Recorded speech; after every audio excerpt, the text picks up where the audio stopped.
What is up, ninjas? Today we're going to talk about how to create ultra targeted audiences that are going to skyrocket your skills. One of the epiphanies that I had as I became better and better at Facebook advertising was those who target best win. It's very simple. You can have the best product in the entire world, but if you show it to the wrong people, or more importantly, you don't show it to the right people, they won't buy it. And it's really as simple as that. So in this module, we are going to talk about how to create laser targeted audience that do one thing and one thing alone, which is drive more sales, get you more profit, and more importantly, get you lifetime customers, because those are the ones who are the most kind of beneficial for your overall company. So how we do this, guys, is we define our audience. And a lot of other people and teachers and gurus and Facebook advertising experts and advertising experts in general create all of these avatars describing your customer down to the actual age and location. Like, her name's Susan and she lives in Ohio and she has 3 kids, and that's one way of doing it for sure. But it's not the way that I do it. And the way that I do it is much more kind of efficient and new age and kind of fitting to this era. Because we have so much data available to us, we don't have to try to create these so-called avatars of our perfect customer, because that inherently has a lot of guessing. You have to actually guess about their age, guess about their gender, things like that, when all of the data is there, and you just have to know how to look for it to then define your audience. Targeting and audience creation, guys, is just where the profitable advertisers set themselves apart. Again, remember, Facebook advertising is as much of an art as it is a science. And so this module is going to be a lot more about how to kind of unlock that art of defining your perfect audience, understanding what tools are available to you to find your perfect audience, where to find the data, how to make sense of the data, how to apply the data. And I'm going to show you exactly how to do that. And, more importantly, guys, we're going to go through a lot of examples actually using, these tools and these methodologies and kind of getting you into the mindset of how to define your perfect audience, because it's impossible for me to go over every single type of business in the world. I wish I could. But, what we're going to do is we are going to, metaphorically teach a man to fish rather than give him a fish so you can be able to feed himself for life. And so the first thing that we want to talk about is with any of these advertising campaigns, what we can do is actually start to target people. And the way that we target people is actually in this section here where it says detailed targeting. So this is one of the most important sections. This is one of the sections, where you're going to be split testing based on a variety of different interests that people are interested in. This is where you're going to be split testing on demographical information. This is where you're going to be split testing on behavioral information. So we see right here, add demographics, interests, or behaviors. And again, some of this information I would argue is also demographical behavior, age, gender, language, and things like that. But this is one of the most important sections of all of Facebook advertising. And so we're going to go through it right now, and we're going to talk about some of the most important things and kind of how to look through this section for yourself and start to get your wheels turning and the cogs moving as to how you can actually apply these detailed targeters to your own business. So let's say, just for the sake of example, that we wanted to target someone who was selling maybe like a high-end kind of exercise bike for somebody who wanted to lose weight.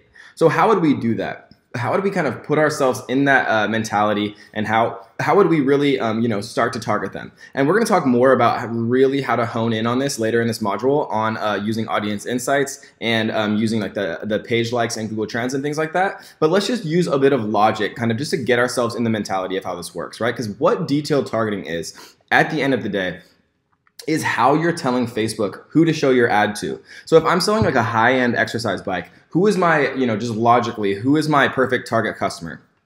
It's probably somebody, and by high end, I mean like an expensive exercise bike, like a premium one, right? And so I'd probably be targeting people who are, in a larger income range, like a higher income bracket. I would probably be targeting people who are had shown some type of interest in weight loss, for example. And then there's other ways to target people who are a little bit more affluent, right? Like if they have premium credit cards, for example, or if they're above average spenders on credit cards and things like that. And so what I want to do with this example is kind of illustrate, a demographic, an interest, and a behavior that we can target, right? So what does an interest actually mean?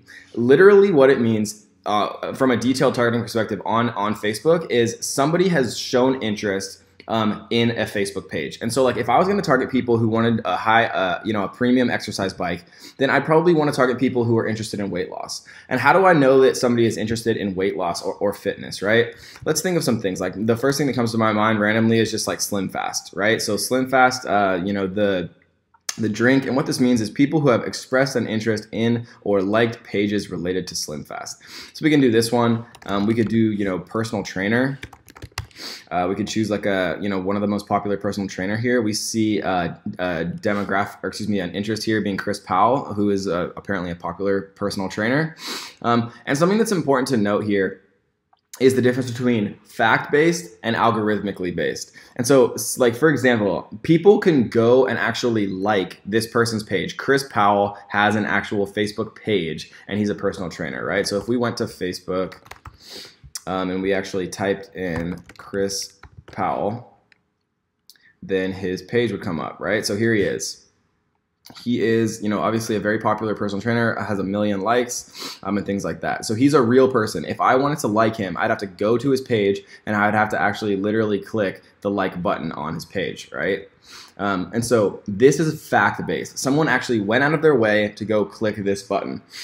What is algorithmically based is personal trainer, right? There is no Facebook page called personal trainer that someone actually goes out and likes. Facebook is making an algorithmic assumption here that someone's interested in personal training based on their browsing history. So it's a very, very important distinction to make, because I never use algorithmically based interests. So you don't want Facebook to make assumptions. You want fact-based. Someone literally has to go to Chris Powell's page and like his page. That means that they are interested for a fact in Chris Powell, the personal trainer. Personal trainer, right? If it's very generic, if it's general like this, it says people who have expressed an interest in personal training, right? Don't let Facebook make those assumptions for you. Choose the ones that are fact-based, right? People who are actually, like Bob Harper is a personal trainer. Sally Matterson, again, here's a good one, certified personal trainer. Oh, this is an employer's. Jillian Michaels, this is one that's fact. People actually have to go like her page.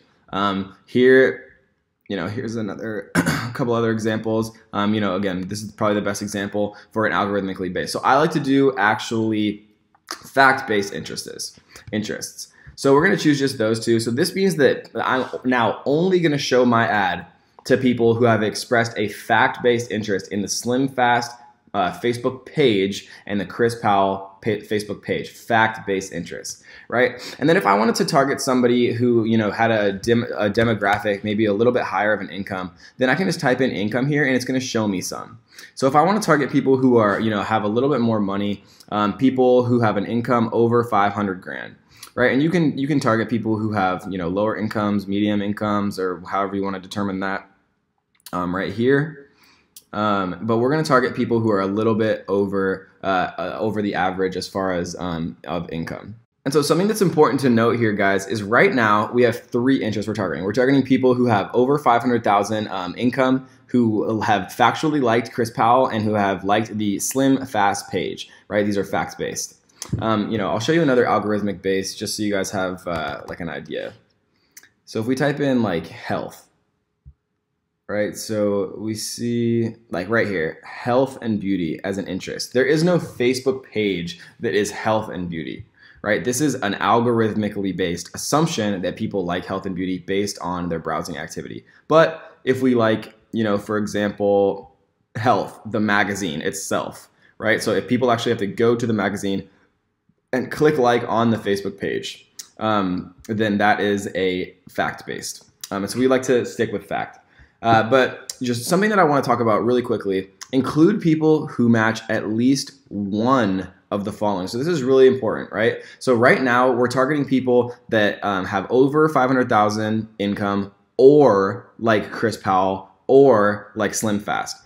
But if we wanted to be much more specific, right? So we see that our reach, here, let's put him back, Chris Powell. So we see with these 3, our reach is 1.6 million people, right? This is the total number of people who either have over 500,000, or like Chris Powell, or like Slim Fast, right? But if we take these out and we want to make a much more refined audience, instead of having them or, we can do and, right? So what we can do is we can narrow audience. So this says include people who match at least one of the following and must also match at least one of the following. So now if we put Chris Powell, you know, it went from 1.6 million to 1,400, right? So only 1,400 people like Chris Powell and also earn over 500 grand, right? So this is this is an incredibly smaller audience, like literally, you know, 0.1% or whatever it is. So obviously his audience doesn't generally have in this income bracket. And so if we put in, you know, slim fast here, now it stays at 1,600. But if we take out 500,000, right, it jumps up to 650,000 people who like Chris Powell or Slim Fast. And so that's just kind of a little, you know, something that's important to recognize, that whenever you type anything in here, you know, like Slim Fast, not the real Slim Shady, Slim Fast or Chris Powell, right, these are ors. And then if we put in, you know, making over 500,000, then we're back up to the 1.6 million, because this is making over 500,000 or liking Chris Powell or liking Slim Fast. So it's actually making our audience larger instead of narrowing the audience by clicking here. And so that is kind of an example of, you know, an interest right here. This is an example of demographics, right? Earning over 500,000. But what if we wanted to find like an actual behavior, right? So if we type in credit card here, we can see some interesting stuff. So we can see that we can actually see behaviors here. We can target people who have high-end department store cards. We can target people who have are active credit card users. We can target people who have premium credit cards, right?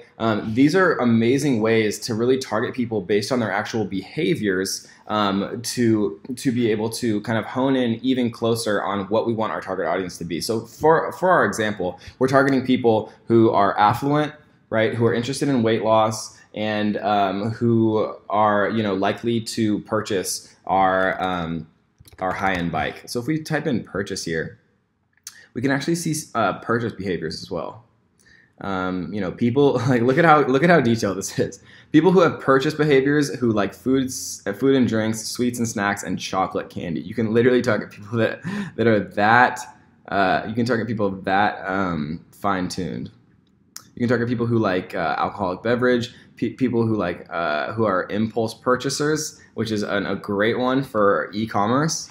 But we might want to, you know, target somebody who is, you know, an active credit card spender, for example, and maybe we want to target them here. We're just going to do active credit card user. We see this is a behavior. So 125 million people now, because active credit card spender is a huge one. But let's do must also match that they like cycling.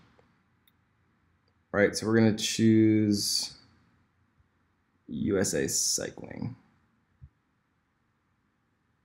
Right, because I almost chose cycling here, but cycling is, you guessed it, algorithmically based, and we're not going to do that one. We're going to choose USA Cycling. So that brings it all the way from 125 million down to 52,000 people. So now we're targeting people who are affluent in a higher income bracket, are interested in personal trainers and Slim Fast, obviously meaning that they are interested in losing weight. They're an active credit card user, meaning that they're comfortable using their credit card, you know, buying things on the internet, because we're going to be selling these you know, high-end premium cycling kits on the internet, and who also likes USA Cycling.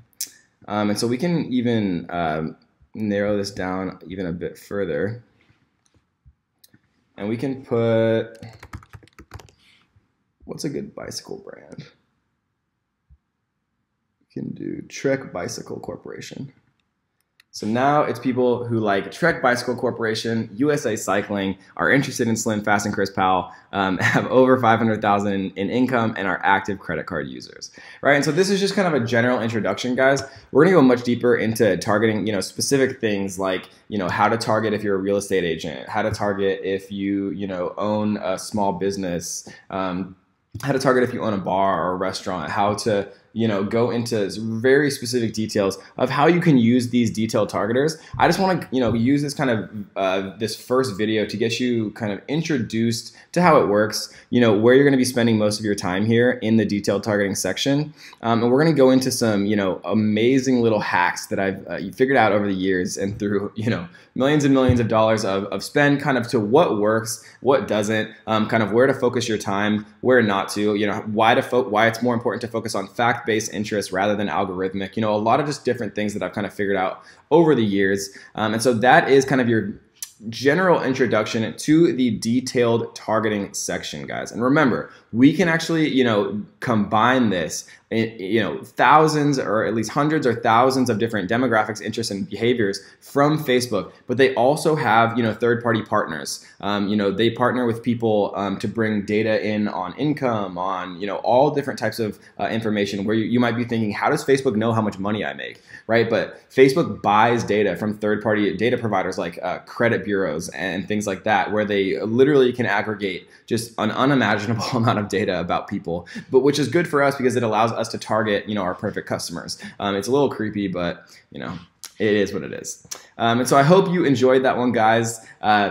We're going to be able to target age, gender, languages, things like that. And then in combination, we're going to be able to add our custom audiences here, or our lookalike audiences. And so it really starts to synergize into a beautiful kind of thing when we can have our lookalike audiences here that we created from our custom audiences, our source audiences, our seed audiences, right? Maybe 1,000 people visited our page. We made that into a lookalike audience. We populate that lookalike audience here. Then we narrow it down to a specific age range, to specific genders, to specific languages based on the data that we're getting from Audience Insights and Google Trends. And then once we do that, then we narrow it even further for our favorite, our most targeted interest or two. And then we can split test on different interests and on different things like that, guys. So I'm just trying to get the wheels turning. I promise we're going to get into it and show you how to create amazing ads from scratch all the way through using custom audiences, using lookalike audiences, and using all types of interests, demographics, and behavior, guys. So I hope you enjoyed that one. Let's get to the next.